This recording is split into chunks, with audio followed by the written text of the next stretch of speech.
Il est 13h14 à Ouagadougou. Dans l'actualité du 13h15, le Premier ministre discute développement avec les jeunes de Pouni dans le Sangué. Il s'est agi d'indexer les actions prioritaires de développement pour la localité. Les détails dans ce journal. Et puis au Mali, les dépouillements ont débuté depuis hier dans la soirée. À l'issue du second tour de la présidentielle face à Ibrahim Boubacar Keïta, grand favori, Soumaïla Cissé pourra-t-il réduire le grand écart et remporter l'élection? Réponse au plus tard ce jeudi 15 août 2013. Mesdames, Messieurs, bonjour et ravi de vous retrouver. Le Premier ministre à Pouni, dans le Sangué, Luc Adolphe Tiao, avait rendez-vous ce week-end avec la jeunesse de cette localité pour faire le bilan des élections couplées de décembre dernier. Il s'est agi donc de préciser la contribution des jeunes de Pouni à la victoire du candidat Tiao et d'indexer les actions prioritaires pour le développement de la localité en particulier et du Sangué en général. Abdelaziz Yadibou. Le rapport présenté à l'assistance par la Jeunesse Unie pour Luc Adolphe Tiao Gilat fait état d'une mission réussie pour ce qui est de la conduite de la campagne des élections couplées de décembre dernier. Organisé en comité de base, les membres de l'association auraient parcouru les recoins des communes de Pouni, Zamo et Zawara pour porter le message de leurs candidats au plus près des populations. Une tournée d'information et de sensibilisation avec à la clé une victoire de nouveau saluée ici. Ce soir, nous avons fait un peu le point de tout ce que nous avons pu faire pendant la campagne et de ce que nous envisageons faire après cette campagne. Après, effectivement, la campagne, la GILA ne doit pas mourir, mais si la GILA doit continuer, il faut qu'elle soit bien réorganisée, qu'elle change d'appellation. Avec à leur côté des anciens de la contrée, mais aussi des personnes ressources venues les encourager et leur prodiguer des conseils, les membres de la GILAC ont partagé leur vision pour le décollage économique du Sangué. Tout en sollicitant l'accompagnement du gouvernement sur les différents chantiers du développement, ils ont promis, comme le suggère leur aîné Luc Adolphe Tiao, progresser désormais en rang serré dans cette marche effectivement entamée à la veille des élections du 2 décembre. Transformez votre association à une association de jeunes pour le développement. C'est vrai, j'ai été honoré, mais Luc Adolphe Tiao n'étant pas immortel, pensez à quelque chose qui est beaucoup plus immortel. Je vous amène à transformer la GILAT pour en faire une association de jeunes dynamiques pour le développement et je serai toujours avec vous pour vous soutenir. Je serai votre parrain et je pense également aussi que les autres frères sont également aussi avec vous, les sœurs sont avec vous. Les responsables des comités de base de Pouni, Zawara et Zamon se sont succédés ici pour exposer les préoccupations majeures de l'heure. Des doléances qui vont de la réalisation d'infrastructures socio-communautaires à la résolution de la question du chômage, en passant par la multiplication des formations au profit des paysans, leur équipement en matériel agricole, mais aussi la réalisation de forages et de retenues d'eau.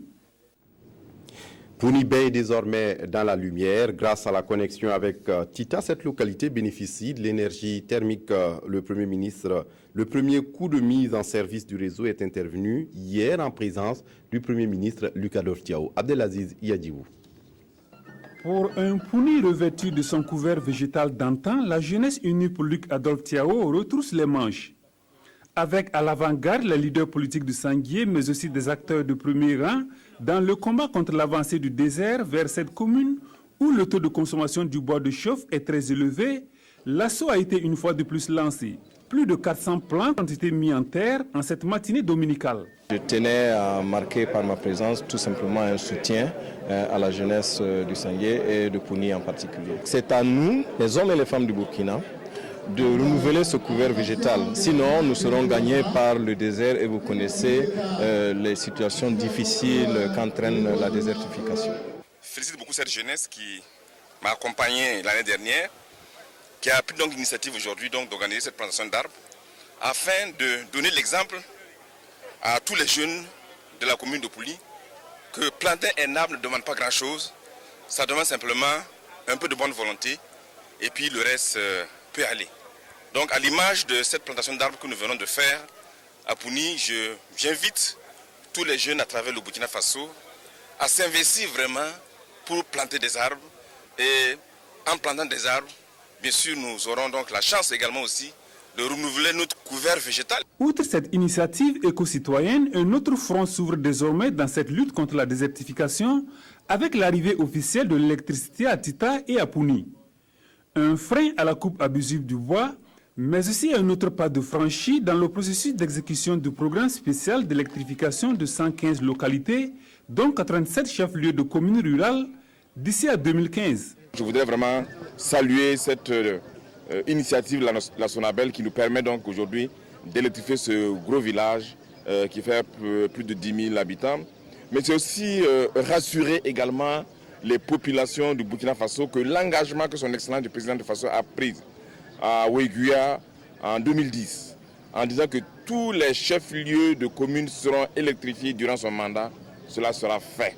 Aujourd'hui, le programme est très avancé et nous pensons qu'effectivement, d'ici la fin, donc d'ici 2015, nous n'aurons pas moins de 500 localités qui vont s'électrifier en plus, ce qui constitue un véritable facteur de développement. Satisfait des populations de Tita, une localité qui verra certainement ses activités économiques s'intensifier du fait de sa position stratégique de zone de transit.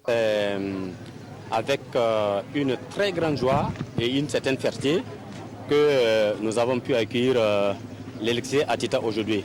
Ça va être un boom économique en tout cas pour la ville de Tita et en partant la commune même rurale de Pouni. Le projet a coûté en gros 315 millions de francs CFA. Vous vous rappellerez aussi que nous avions mis Pouni sous tension en novembre 2012. Et aujourd'hui, Tita est sous tension. On nous promet déjà une centaine d'abonnés. Et comme je l'ai dit tantôt, l'électricité apporte le développement. Éco-citoyenneté arrimée avec élan de solidarité au cours de cette journée chargée d'activité pour le Premier ministre dans cette partie du Sanguier. Luc Adolphe Tiao a donné 2 tonnes de vivres aux personnes nécessiteuses de la zone. Au groupement féminin de Pouni dénommé Nikouin, il a offert un moulin. Un week-end bien rempli pour le Premier ministre. Le ministère des Affaires étrangères et de la coopération régionale s'enrichit de nouvelles compétences des diplomates spécialisés en politique internationale et en droit international pour le rayonnement du Burkina à l'étranger. C'est une promotion qui prend comme note baptême Renaissance africaine. Jacques Lamissa Tarpaga. Ils iront défendre l'intérêt supérieur de la nation dans leurs postes respectifs, mais de façon diplomatique. Ce sont 10 diplomates sortis de l'Institut des hautes études internationales INEI, 10 compétences pour le rayonnement du Burkina Faso au plan international et l'intégration régionale. L'Union africaine aujourd'hui a besoin du sang neuf, d'une autre vision, et nous pensons que nous sommes prêts aujourd'hui pour booster cette nouvelle Afrique au devant de la scène internationale. Ces cadres mis à la disposition du ministère des Affaires étrangères et de la coopération régionale sont spécialisés en politique internationale et en droit international. Pour leur promotion, ils ont choisi le nom de baptême Renaissance comme Renaissance africaine. Pour nous, lorsque une promotion comme celle que nous célébrons aujourd'hui décide de choisir de porter comme nom de promotion cette référence à la Renaissance, ça nous indique que notre message à l'endroit des peuples d'Afrique a été entendu et que ces jeunes s'engagent à promouvoir les valeurs qui doivent aller dans le sens de la renaissance de l'Afrique. Pour le ministre des Affaires étrangères et de la coopération régionale, ces nouveaux diplomates arrivent à un moment où le monde connaît de nombreuses mutations. Aujourd'hui, effectivement, les perturbations et les désordres que nous connaissons aujourd'hui au plan international appellent nos pays à se doter d'outils diplomatiques extrêmement performants. C'est la raison pour laquelle je pense que les jeunes que nous accueillons aujourd'hui doivent prendre pleinement conscience de la mesure des enjeux qui les attendent et s'y investir. Ces lauréats constituent la 2e promotion de l'INEI, un institut qui se positionne de plus en plus comme un centre de référence pour le Burkina Faso et pour l'Afrique. L'ONG Ingénierie de développement électronique, environnement et social récompense les meilleurs élèves et leurs maîtres de Saponé et de Komsilga. L'ONG a développé un programme BKT2 à l'attention de 4 écoles de ces 2 localités. Le résultat est positivement appréciable. Pélagie Sawadou. Ils sont les meilleurs au certificat d'études primaires des écoles de Banembato, comme Saga, Talefmenga et Tansega des communes rurales de Komsilga et de Saponi. C'est l'école primaire Tansega qui abrite cette année la deuxième édition de l'excellence dans les écoles du programme BK2 pour avoir enregistré les meilleurs résultats au CEP. Je suis content parce que j'ai eu un vélo et des sacs. Je vais travailler mieux l'année prochaine. Je suis content d'avoir un vélo. Je vais travailler mieux plus que ça. Les meilleurs élèves des classes intermédiaires des 4 écoles ont été aussi récompensés. Le meilleur enseignant reçoit une bouteille de gaz plus une somme de 15 000 francs CFA. Le mérite des conseillers pédagogiques, des inspecteurs ainsi que des directeurs d'école a été aussi reconnu. L'école Talef Menga de Komsilga remporte le prix spécial car elle a réalisé un taux de succès de 48,89% contre 28,85% l'année dernière. L'an passé, on a fait un taux de plus de 87%. Cette année encore, on est allé, nous sommes au-delà. On a fait un écart positif de plus 2. Donc vraiment, je remercie Dieu de nous avoir élevés jusqu'à un tel succès. Après la première édition, ça crée vraiment un système de motivation au niveau des 4 écoles là. Et voilà, Tansega qui était autour de 80% l'année passée à 87%. L'initiative est de l'ONG Ingénierie de développement économique, environnemental et social, appui conseil et gestion. Elle vise à susciter l'émulation dans ces 4 écoles des communes de Komsilga et de Saponi. En religion, le pasteur Thomas Traoré, désormais nouveau président de l'église de l'Alliance chrétienne du Burkina Faso, il vient d'être installé dans ses fonctions ce 3 août 2013. Le pasteur Traoré remplace à ce poste le pasteur Job Dao, qui aura passé 8 ans. Moumouni Baro. Ce rituel religieux marque l'installation officielle de Thomas Traoré comme président de l'église de l'Alliance chrétienne du Burkina Faso.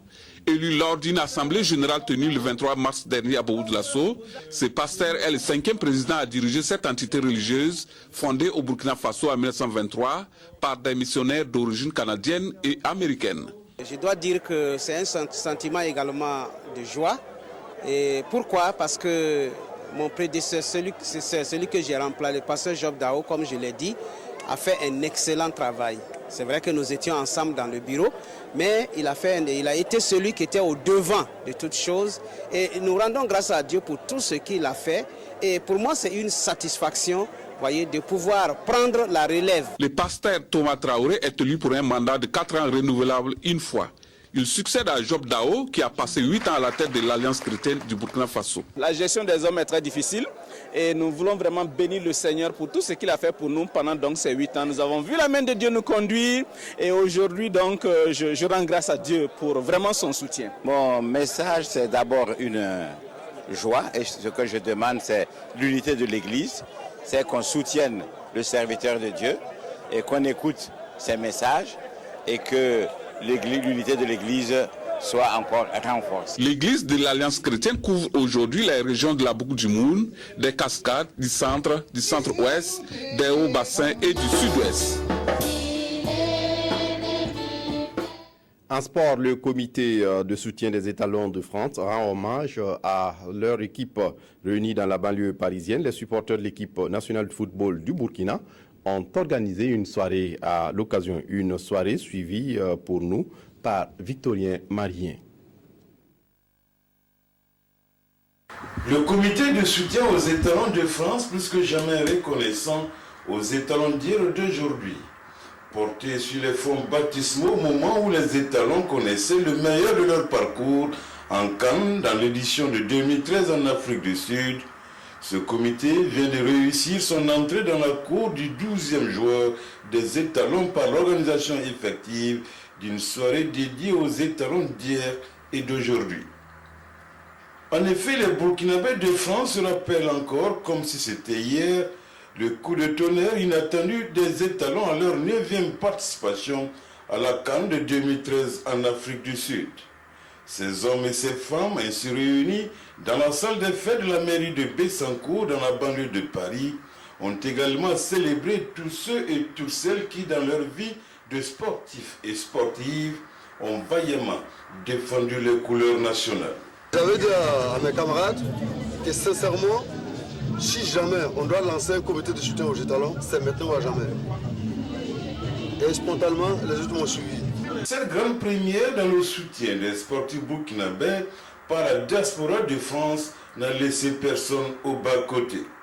Le savoir-faire des couturiers Georges Bazier, DJX et Franck Zango, la brochette d'artistes musiciens amenée par Ous Menez ont été des ingrédients, dire des retours aux sources réussies.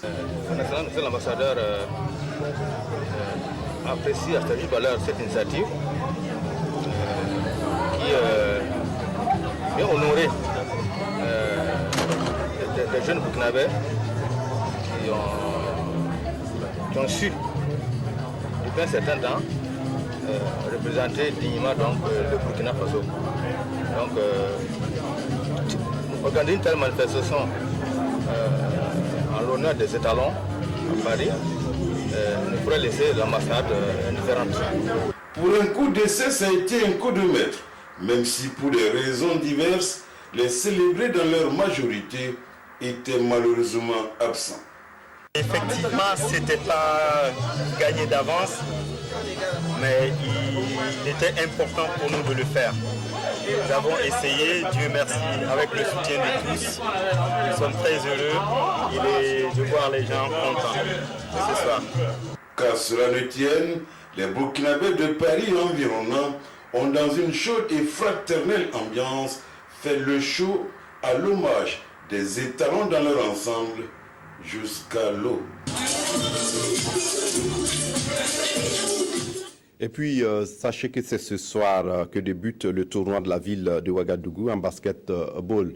C'est au Palais des Sports de Ouaga 2000. En première rencontre, les étalons seront face aux fauves de la Centrafrique à partir de 18h.